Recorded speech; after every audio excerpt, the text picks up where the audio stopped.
Hello and welcome to another episode of the Investor Financing Podcast, and I'm your host, Beau Eckstein.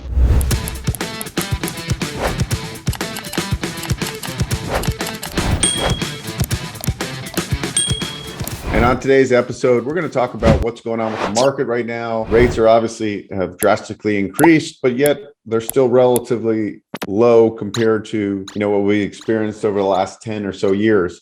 So the DSCR loans rates have gone from the low fours up to the fives and mid fives is what we're seeing a lot of the deals come in at. So a couple months back, a month and a half ago, you're seeing 4.25, 4.5 on these DSCR loans. Well, now you're minimum of 5, it seems like, and anywhere from 5 to 5.8, depending on LTV credit score, whether it's a purchase or it's cash out refinance. Anybody that's pricing out these DSCR loans, you're going to see that the rates have moved a lot. And so what can you do to insulate yourself? You can look at doing a 10-year ARM, possibly interest only. I still think it's a very good time to lock in because I don't know over the next few months what rates will do. So I'm trying to lock in, although it's frustrating because many of these lenders, they don't do locks. So they lock once the loan goes into QC or quality control.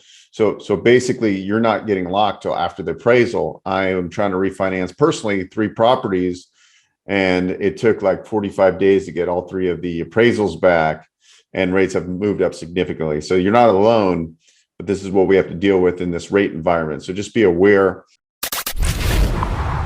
You're listening to the Investor Financing Podcast. We'll be right back after this break.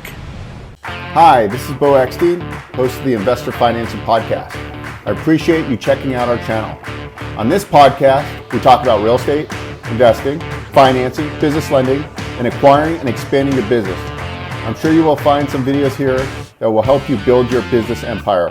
There's a lot to see. Take your time and make sure you comment, like, and subscribe. Thanks again. Sometimes it makes more sense, in my opinion, especially if you're doing purchasing a short-term rental property where we need the projections, meaning if we were to look at it from a long-term rental standpoint, it will not debt coverage. The DSCR is too low. You might want to look at doing an 18 to 24-month bridge loan program and building a 12-month track record and then refinancing with a DSCR loan conventionally, or perhaps with the commercial division at a credit union or bank, because then you're going to be able to show 12 months of income, actuals of income that was generated from your short-term rental. So that might be a solution for you. On the bridge loans too, they're interest only. Rates are fairly attractive, a little bit higher leverage. And obviously, if you're doing any kind of value add where you're increasing the property value, then a bridge loan would be a good tool to look at least incorporating into your arsenal. So that's just a quick update. Thanks for watching another episode of the Investor Financing Podcast, and I'll see you on the next episode.